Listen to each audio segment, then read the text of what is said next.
Howdy homies, James Finnerty and Cruz Ramirez here with the Rewind Electric Show.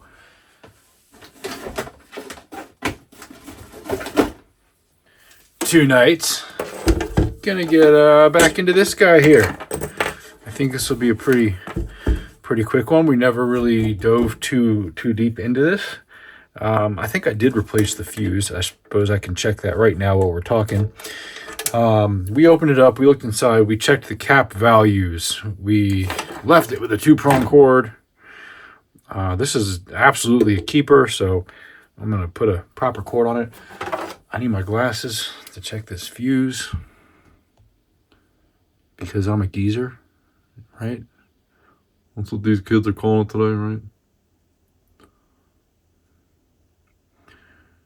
This is a, oh, come on. 250 milliamps. Yeah, okay, so 1/4 amp fuse, as it should be. I think it had a 4 amp fuse or something absurd like that when I got it. All right. Let us not waste time, but for a sip of Topo Chico, carbonated mineral water. Oh, sorry, mineral water carbonated.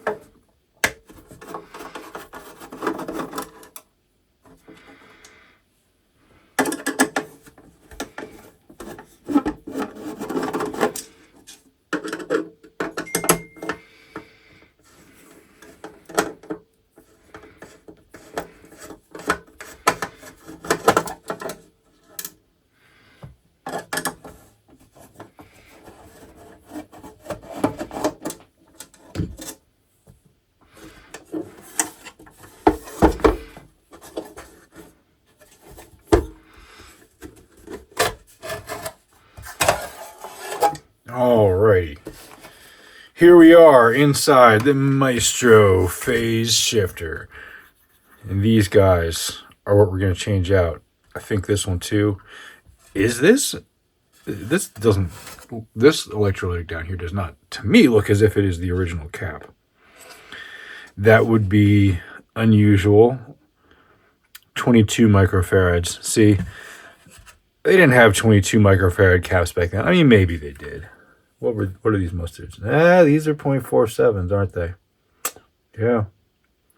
So there was a time when capacitors changed from being like 1, 2, 5, 10, 20, 30, 50, 100, etc., to when they moved into those weird numbers like the 2.22 and 3.3 and 4.7, 6.8, and I've touched on this before, and it's a deeper conversation, but the reason for that is because of tolerances in manufacturing.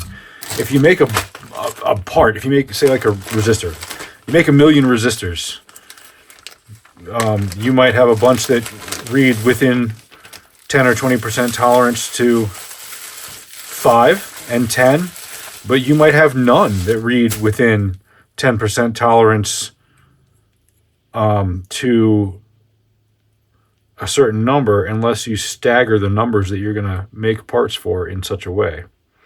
Does that make sense? You know, you might end up with a bunch of like things that read 7, 7.5, and they don't actually hit your mark for anything. But if you've got 6.8 as a spec for a part you sell, then all of a sudden you're in tolerance. And so manufacturers can just make stuff and not have any throwaways, because they're always going to fall in tolerance of something with those weird numbers. 470, 63 volts. 470, 25 volts. Yeah, so these are the guys to go here. Now I need a 220 microfarad. These are the same ones that go in all the MXR pedals.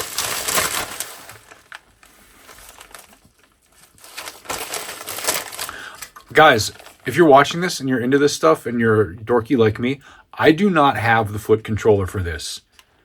I'm not okay. I'm not Josh Scott. I'm not okay. I need the foot controller for this. I don't want the replacement aftermarket one, which is smaller and tougher. I'm aware of it. It looks really awesome. If I was going to be gigging this, I would. But honestly, I'm not. So that's just not what I'm after. I want the original one. I'm more into the originality and the history of it than I am the like toughness on tour, because I'm not touring.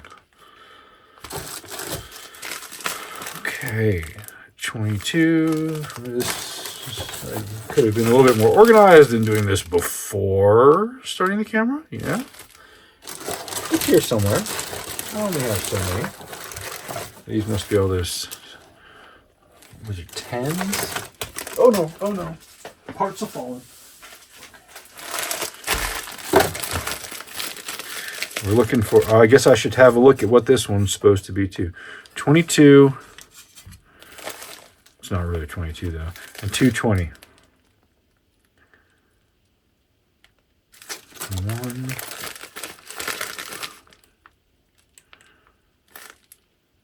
470 at 100 volts. So that's a radio.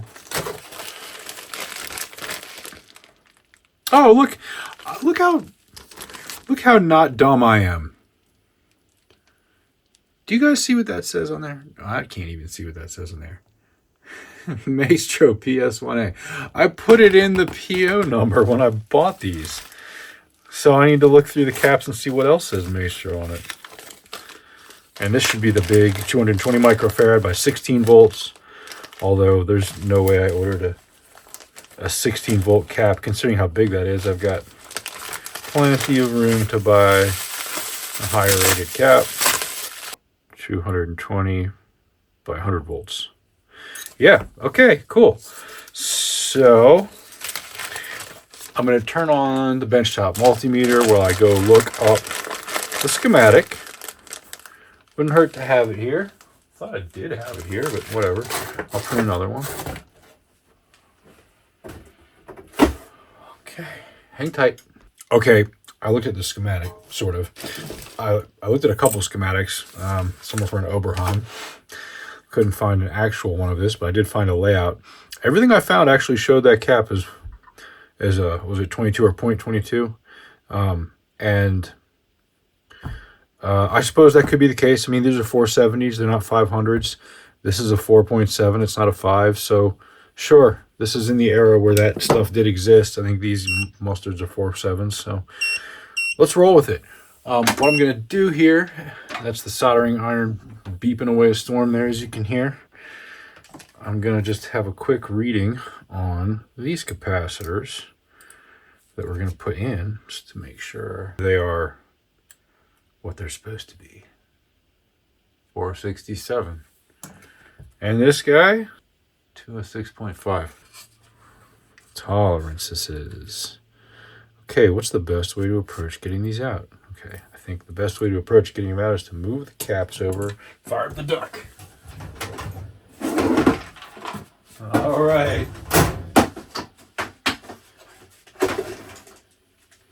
You guys ready to go, quackers?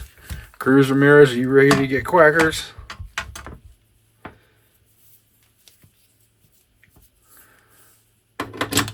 Okay.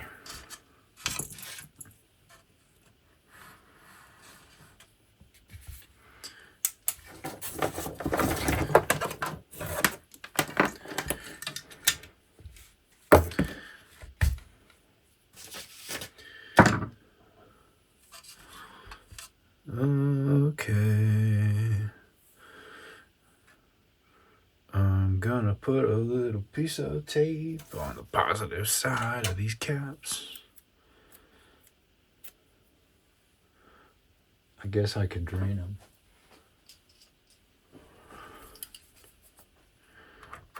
I don't think it's an issue.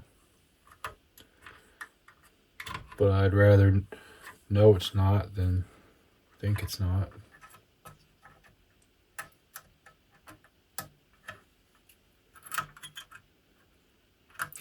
And I'll tell you guys, a little film cap like that that's been charged has zapped me. And no, it didn't cause any permanent damage. I was already permanently damaged. But it, man, it hurt. Not something I want to do again.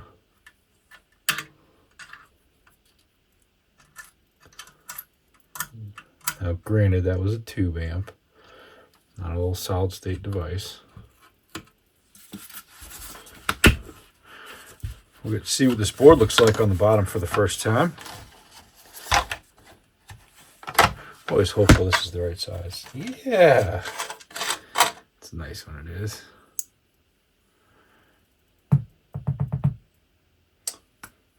Well, that didn't take long to get stuck. Little dental tool. There we go. And its associated washer. Come with me, sir.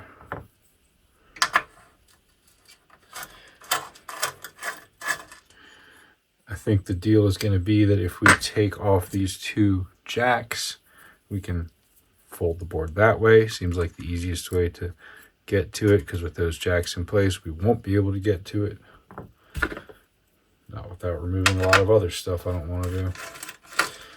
But I got to mark the positive side of those caps. Is that it? Just those three? Yes. Okay. So we're going to go positive. Positive.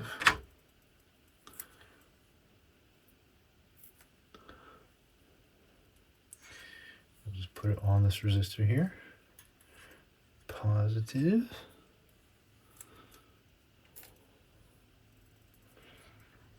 Positive. If this wasn't a piece of like sought after vintage electronics, I would just mark them with a Sharpie. But it is. So it's worth taking a little extra time to do that and then take them off. Okay. Got a half incher over here? Yes, indeed. It'd be a good time to burnish these jacks too before I forget. Let's do that. You know how I love burnishing.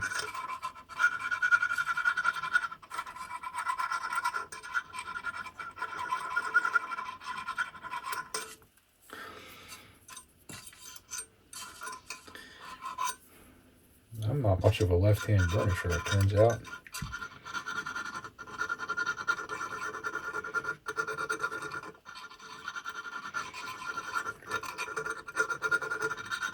So you guys shipping UPS or USPS Ground Advantage, the new shipping service that is below first class for packages and has even worse tracking and delivery reliability and guarantee for ever so slightly less of the cost.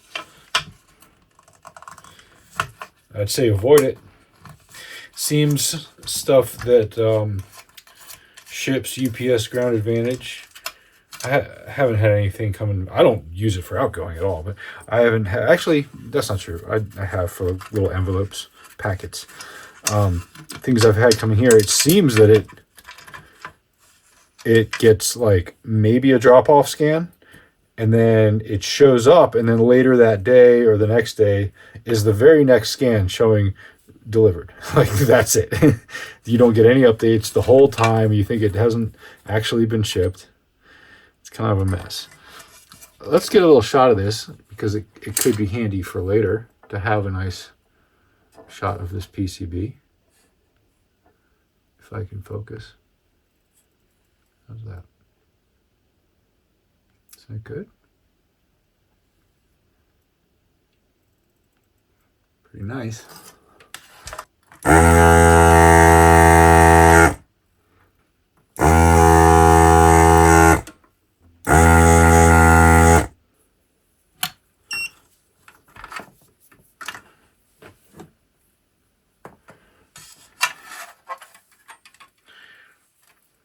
It just clears these pathways. I think I could turn the duct off. Well,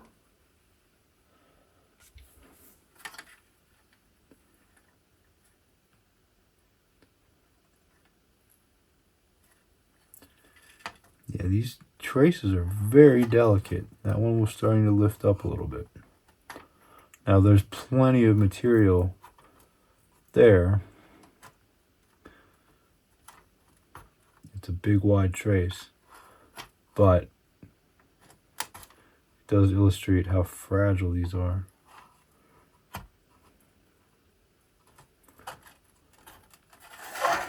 Okay. We're going to do these one at a time. Well, two at a time in the case of this pair.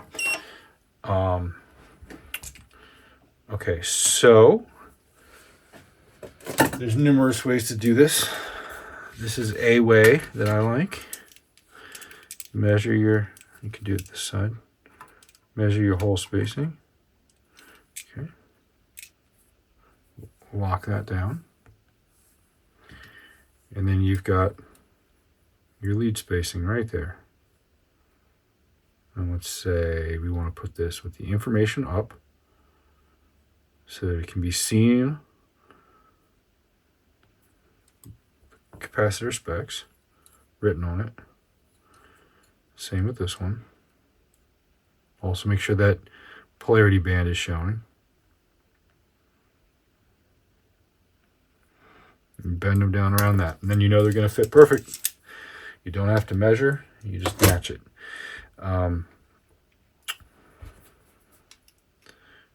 Clean these up a little bit.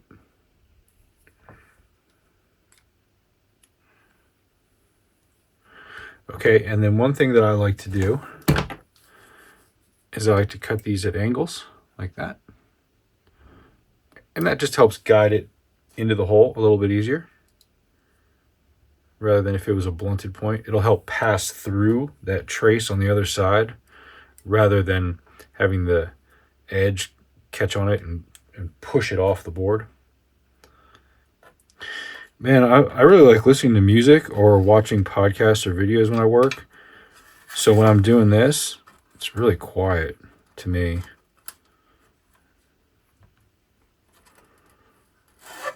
It's like awkwardly quiet.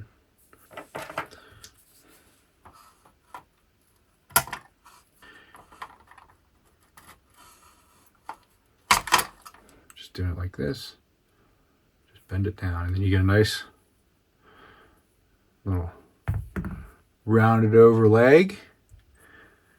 I was asked if I can only keep one of my phasers. Let's be real, I got a lot of phasers. All right, which one would it be? And that is a hard question, but the answer is the Maestro. This one.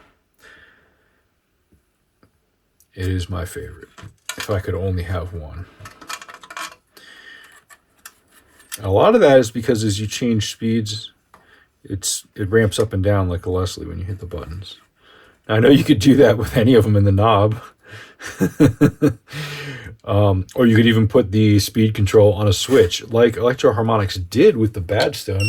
Apparently the Badstone was available in a giant foot treadle version as well. I've seen photos of it, and that's the same PCB that my V2 has now. My V2 actually has a version 1 board in it from, it would be the same board that's in a Mummy Face.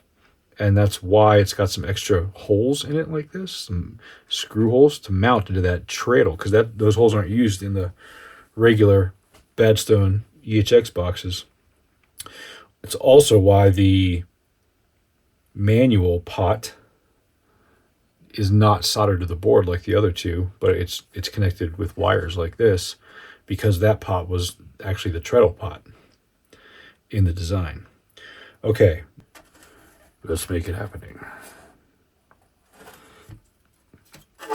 I need to get a picture of that guy and put him next to my picture of Johann Sageborn on my bench here saying, let's go. A little bit of poking with the poker here. Gotta poke it a little bit, clean it out. Make sure that we're gonna have no trouble getting the new capacitator in there. And it can be fully capacitating to capacity. All right, and this is the 4.7. Yes. Should only have one of those, and I think it's the smallest one. Yes, 4.7. Okay. Yeah, lead spacing on this one's going to be basically as short as I can get it, because I remember this one is going to barely fit. Okay, there we go.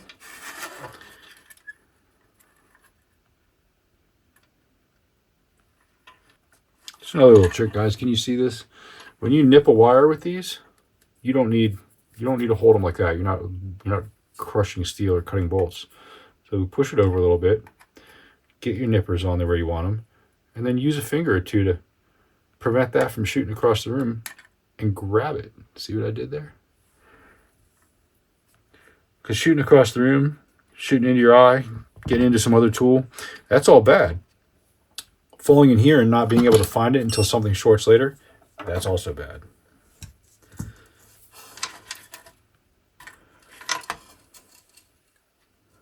I think that trace might be cut. We're going to get this half first and then take a look. I might have just cut it. Or it might have been cut coming out. It might have been cut all along. Let me have a look.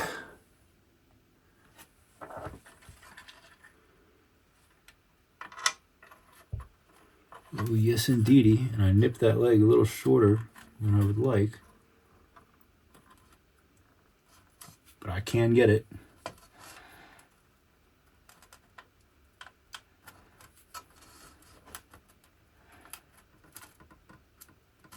Okay.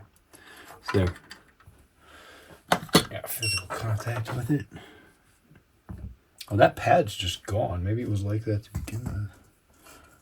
Because the pad didn't come off with the cap, I don't think.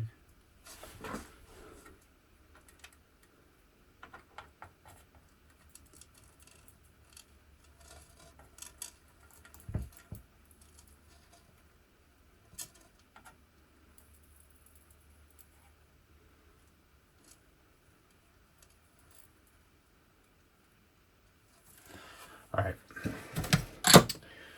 Gotta check continuity.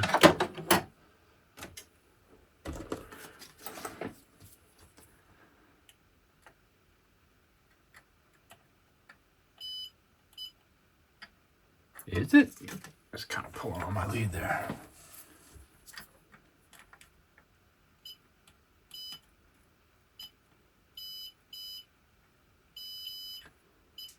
Okay. These traces were very sensitive.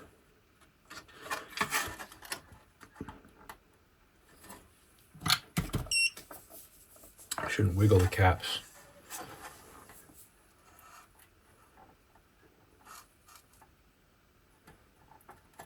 There you go. That's a better way to do it. And I think this is a 22.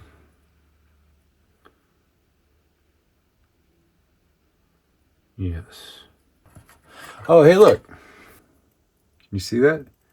There at the end of my poker is the eyelet that went missing on the last one. Okay, well, that's the last cap in. Get the tape off. Let's do a little bit of continuity checking just to see. Okay.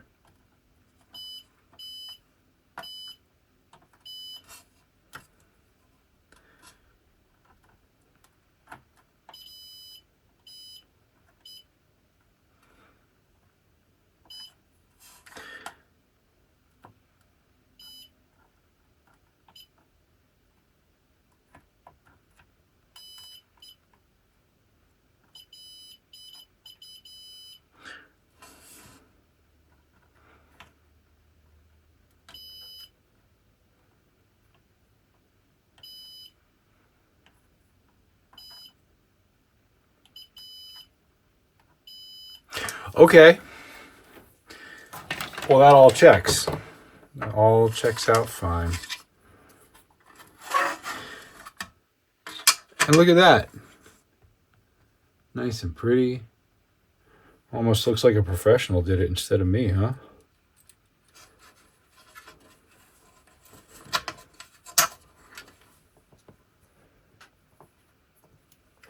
That looks real good. Now, all three of those tropical fish there, 1, 2, 3, are showing cracks in the outside. And you can see right here, 1, 2, 1, 2, 1, Just one on that guy. So if you saw that and you think I missed it, you're wrong. I didn't miss it. I've known that. However, that enamel paint that they were using at the time is prone to cracking.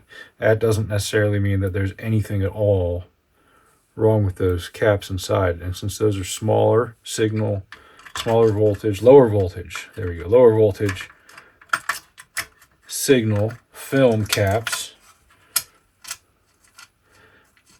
they're not going to cause any harm to anything if they fail. So, in the case of those, as long as it sounds good, it is good to me. I'm going to leave it be. Now, we got to change this to a 3-prong, but I'm going to fire it up first. Does that sound kind of reckless? It's not. I know it worked, and I want to see that it still works now that I've changed the capacitors. So, we're going to give it a ground in a different way. So we'll just say right here, just bolt it to this transformer.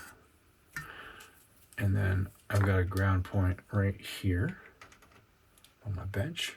Use that. Now it's grounded. Okay, and yeah, I guess this should be a listening test too. So in that case, I'm going to turn this over.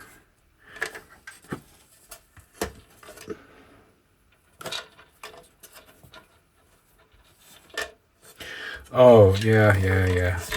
Oh, yeah. I can't do that yet. I'm jumping the gun. Gotta put these bolts back on, or else that board's gonna flop around. I was planning to test it that way, sitting like this, but I can't flip it over like that. That would not be smart at all.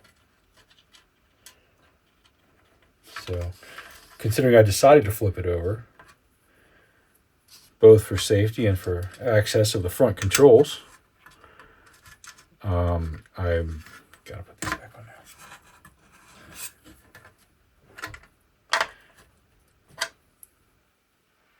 I gotta say, I like that cool kind of, teal look of the other caps that were in it. It's an awesome look. But it is also nice having these guys all kind of match up here.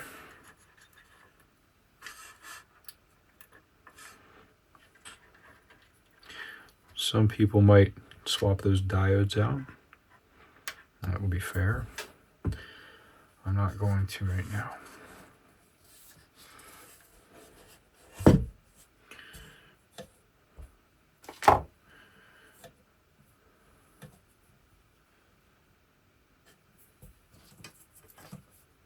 That'll work. Okay, on Variac. All right, we've done this before, gentleman and lady. I noticed that there was a 0.7% female viewership, so hello, lady. Okay, we're at 83 volts and only 0.02 amps. There we go. And the light is coming on. Okay, that's an amount of power I like to see being drawn. 0.02 amps. It's just getting things cooking and turning the light on. That's appropriate. Okay, and just gonna give it a little finger signal. All right, and where we are, 111 volts. And oh yeah, we're gonna need a little plugging in the amp. I'm gonna unplug the duct for that.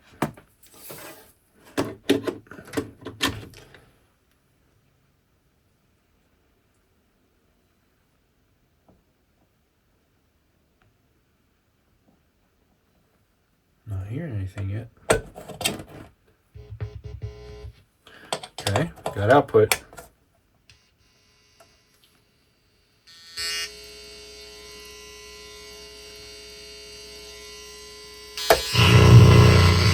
it's just the soldering iron making a racket over there.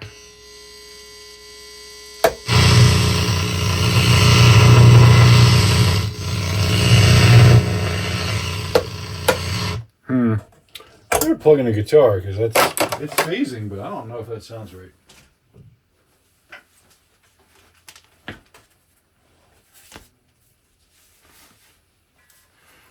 What did I do? Let's find out.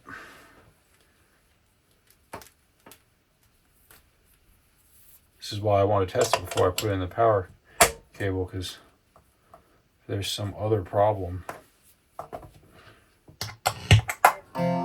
Oh, no, it sounds great.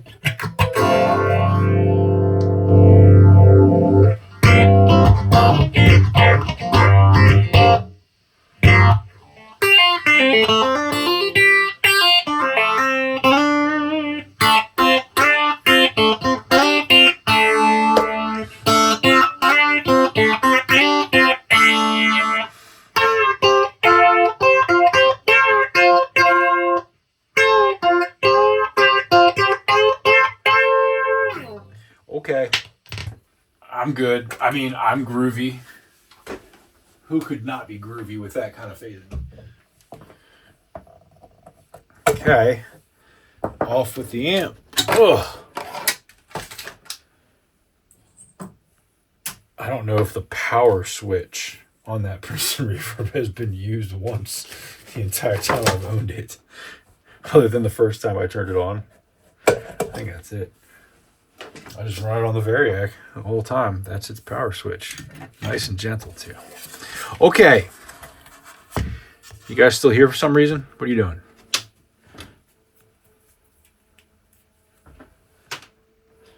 Did the rest of the internet crash except my channel or something? All right. I'm going to take a quick reading on these because I'm curious. Because it matters. This new one I expect to be... Really? Maybe it's not new because this is... Let's try that again. Oh, it just jumped in the trash. Is it trying to tell me something?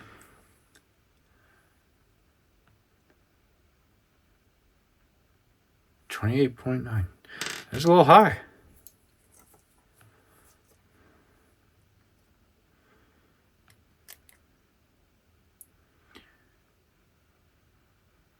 $6.1.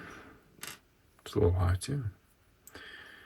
And this one should be 220. Elna. This one I don't feel too good about. Although it's a low voltage one. We'll see.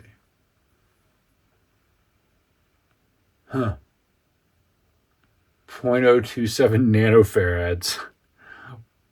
Oh, there we go. There we go. Oh, no. 341 microfarads. Yeah.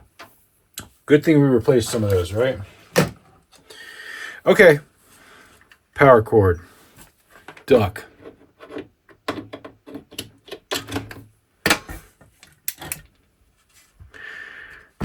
And I like the way this is wired. Pretty straightforward. Just got to choose a ground location and find a ground load. Okay. I suppose we can short those caps out too since we've been playing with it. Let's see. There's a power transformer. What kind of screw is that? Normal. That's a good call. I think we'll make that the ground point. Power switch was the other option.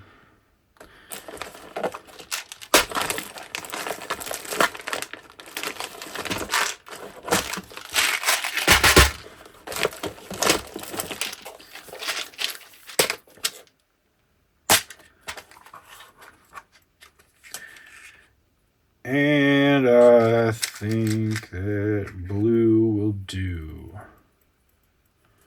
Try that one.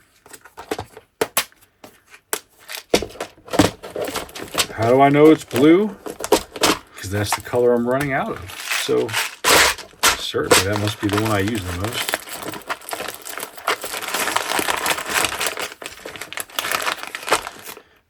It makes a scary amount of sense when you think about it, doesn't it?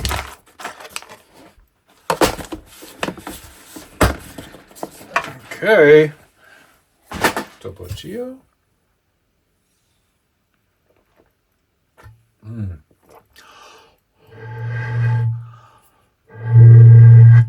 It's a big bottle. Hard to get it singing. All right.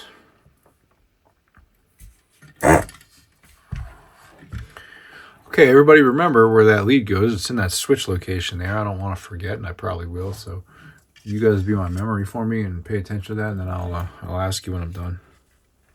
Let's not burn this one.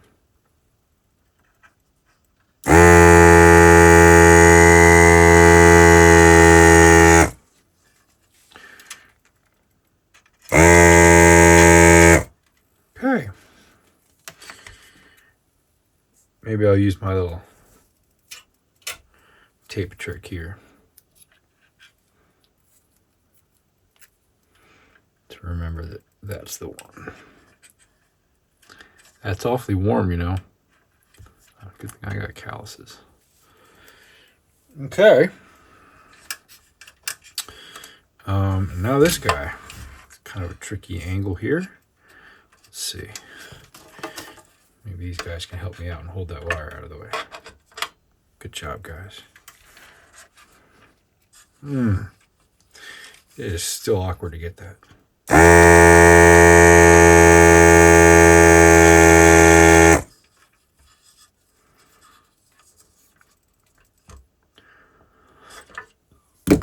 Okay. And gotta come in here from this side.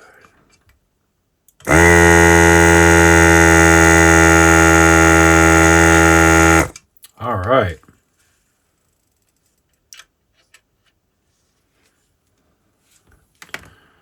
I think we did pretty good. I think we're done with the duck. For real this time. Got the little tool to take this guy out. Okay. Kind of thinking that's too small. Let's see.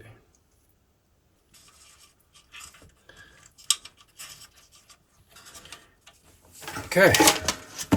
We gotta break this down. Gotta take a bit off of it. Let's figure out our wire path.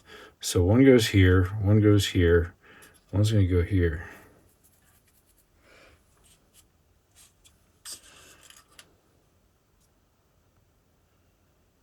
Maybe I'll do there. So we'll go like that. Okay, so we need about like this. You do need a lot of this sleeving taken off. You gotta be very careful when you do this. The idea is just to kind of score it, and you can break it back. And a razor blade works for this too. You don't want to score it so much that you nick the inside insulation. You just want to be able to crack it back like that. So yeah, that's not totally broken yet, but there it goes. Okay. And then you can pull it off, and there's all that cancerous talcum powder or whatever it is in there. That stuff. Not good, not good. All right.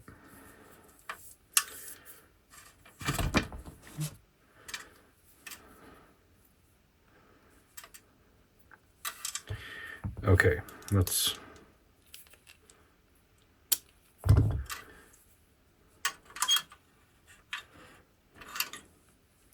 try getting this in.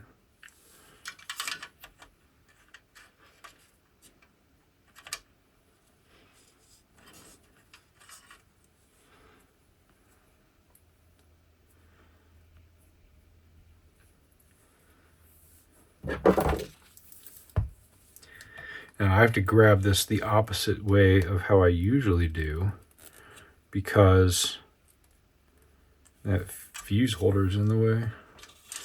I can't put the tool on the right side, I have to hold it backwards. think it'll be okay.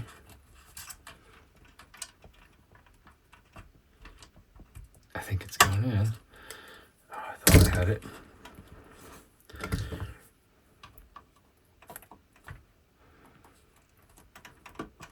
Okay.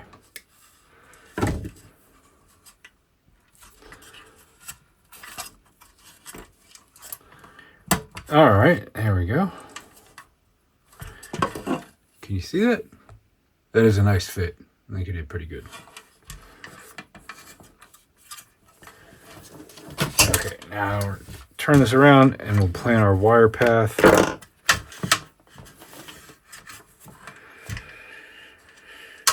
Probably should do the ground first because it's going to be the most difficult, but the wire path is going to go like this. Hot over here. Right there. Doesn't need much.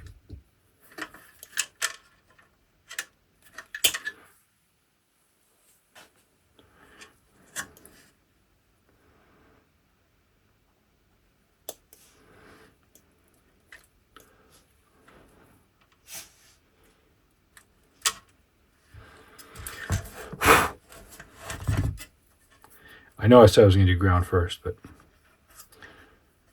it's right here.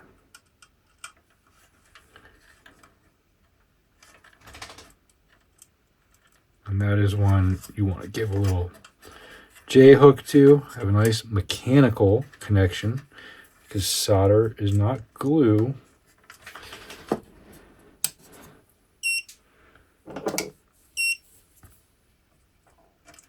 Get just a good, nice bit of contact on there.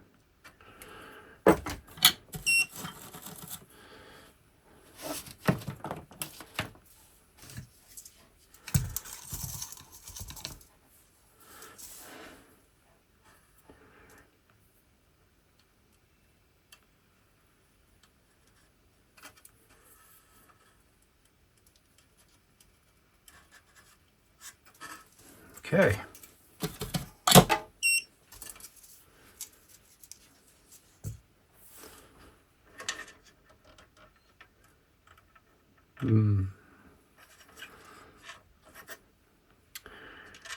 And then neutral is going to land over here. Neutral, we give it just a little more length than ground. The idea is that if the cord gets yanked out of here, the hot is the shortest and it breaks first. And the ground is the longest and it breaks last.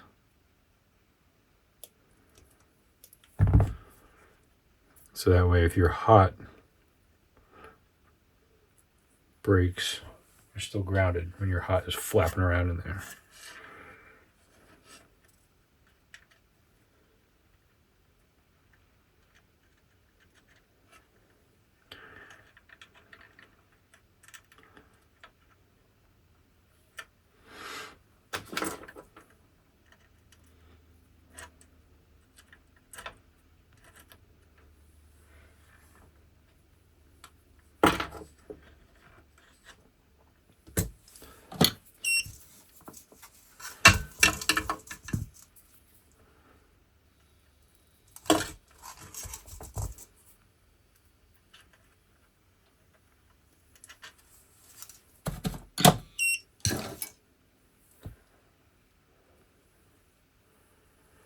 Okay, and then the ground.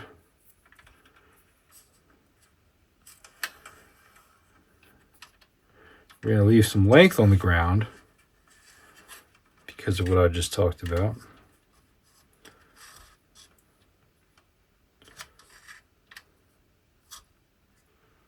Where would I like to land it, though?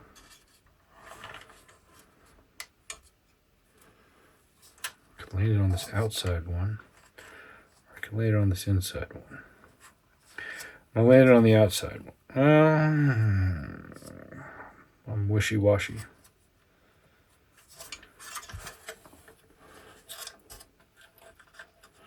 Okay, I'm gonna land it on the inside one.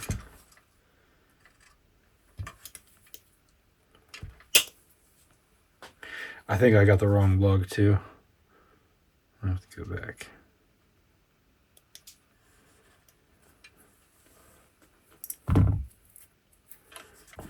We're going to hold on to this guy with the non-serrated pliers. And we're going to pull this with the others.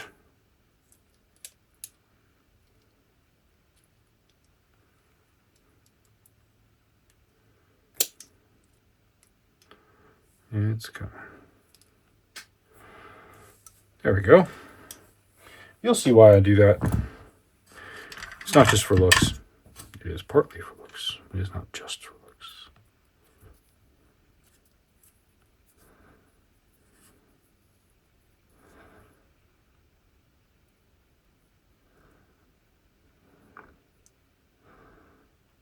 Okay. Now, those reds, we're going to use the red crimpy tool.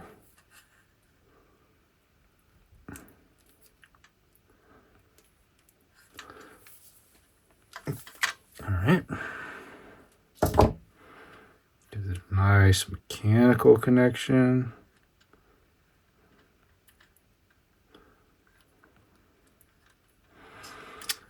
And then, and I think I can use this to hold it in place while I do so. There we go.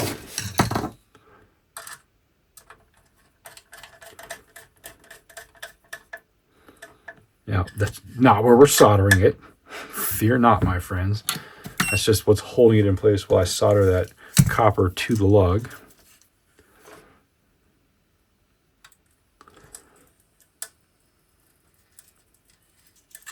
Okay.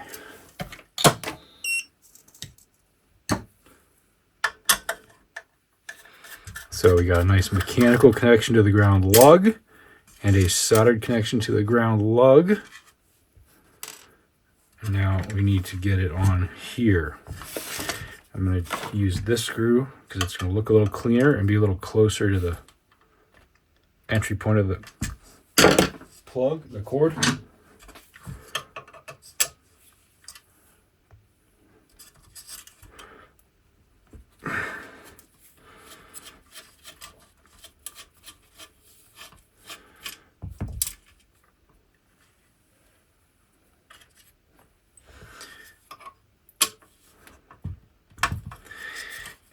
I'm taking this whole transformer off and moving it out of the way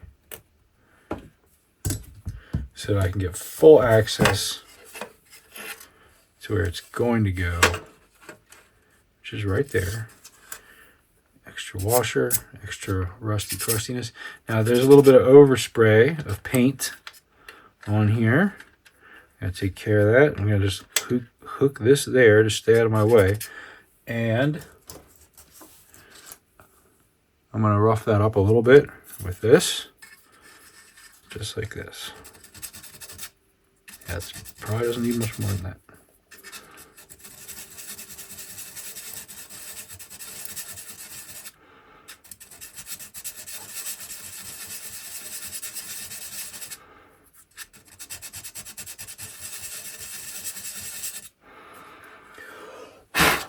Okay, do you see what I did there?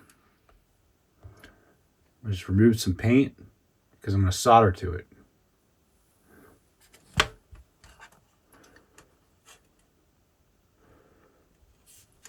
Hopefully that's in the right place. Might need to take a little more off. Let's see. I think I can get to that. Okay, so here's the idea.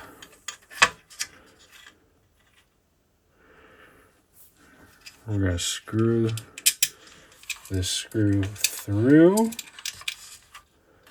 the eyelets, through the transformer mounting hole, and then into its washer and nut. And that is being a little optimistic. There's a good lock washer here. It's a little optimistic to think that it will actually pass through all of this. But we're going to try. If not, we have options of finding a longer screw. It's probably the best option. Ditching that lock washer. Not an option I like. But I don't think we're going to have to choose because I think it's going to be just fine. Okay, so I got it on there. Oh, wow. I've been like zoomed in like crazy. Probably missed all that. Okay, I'm going to push this, loosen it a little bit. Okay, all I did was locate that lug to where it sits over the area I sanded. I'm going to give it a good tightening before I solder it, just because that Loctite. I think it actually cures fairly slow, but let's not chance it. Okay. That's solid ground, and I'm going to solder it. I want to feel good about this when I'm done. I don't ever want to worry about it. I don't ever want to think about it. I don't want to wake up in the middle of the night and wonder, did I not do a good job grounding my phase shifter? Okay. Can you guys see that now? I've got that lug landed. Okay, it's under the bolt. It's under the mounting frame of the transformer and sandwiched between the chassis and the screw, and they're both Loctited in. That alone is solid. I'm also going to solder it to the chassis. I think I can do it with this iron. Gonna need some flux.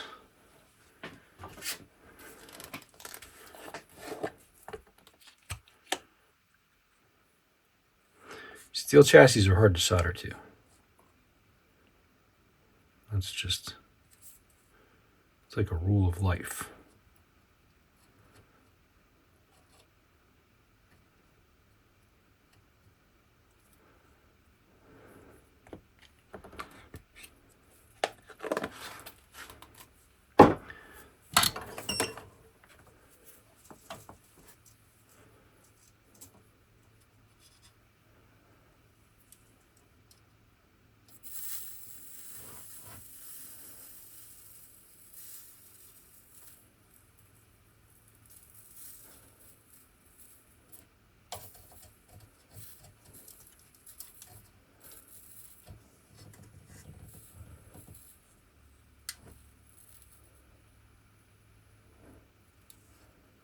Man, this is aluminum, isn't it?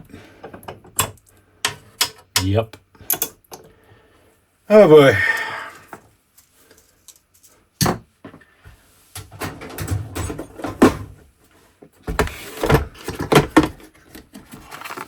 We'll try.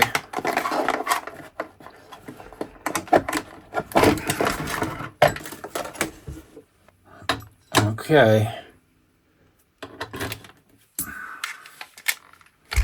This takes a minute.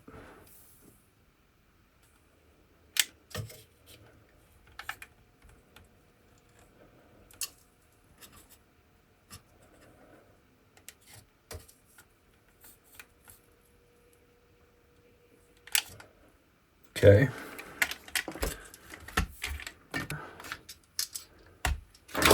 But we're done, so put it back together now. And then test it one final time.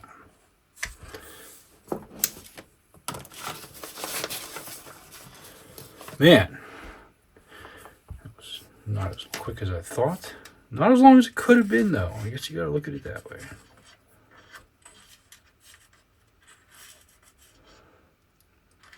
Okay, just kind of cleaning up where everything sits in there. Look at these big square feet. I love it. It's like the kind of feet that you would see on a rat.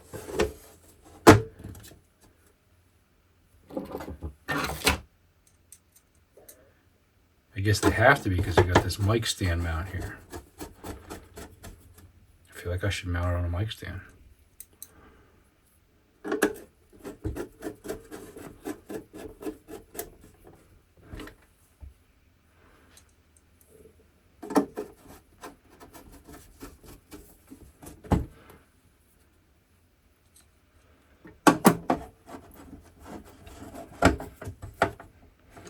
So now we've got that ground wire mechanically attached and soldered. It's bolted and it's soldered to the chassis. The actual wire itself is crimped and soldered to the lug. That's how you do it. That's how I do it, at least. There's only one thing that'll get that off, and that is Delaney brand naphtha. If you're not using Delaney brand naphtha, you're not using Delaney brand naphtha. Got any other stickers? Oh yes, there is.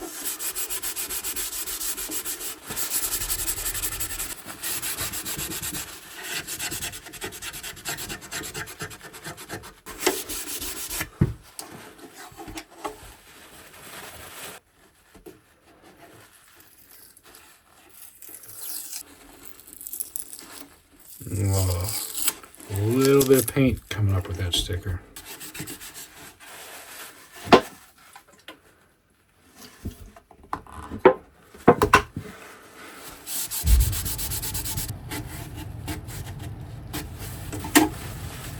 Okay, I think that's it. Thank you, Delaney brand naphtha.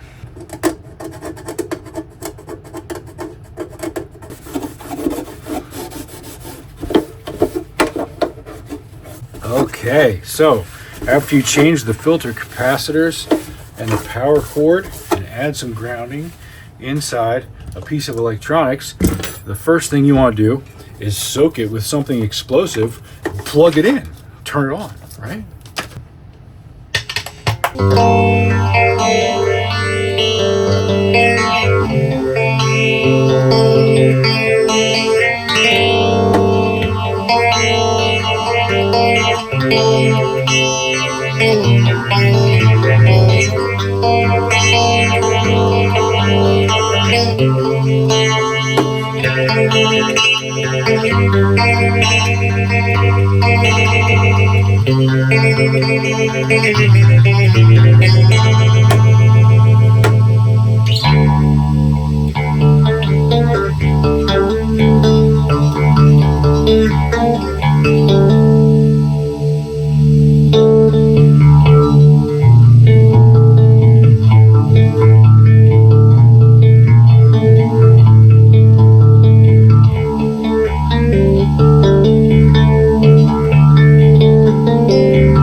Alrighty. That's been a long one.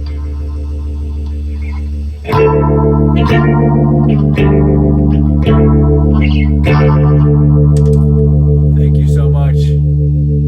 Please don't forget to dislike and unsubscribe. You really don't want to see more of this junk. Bye-bye.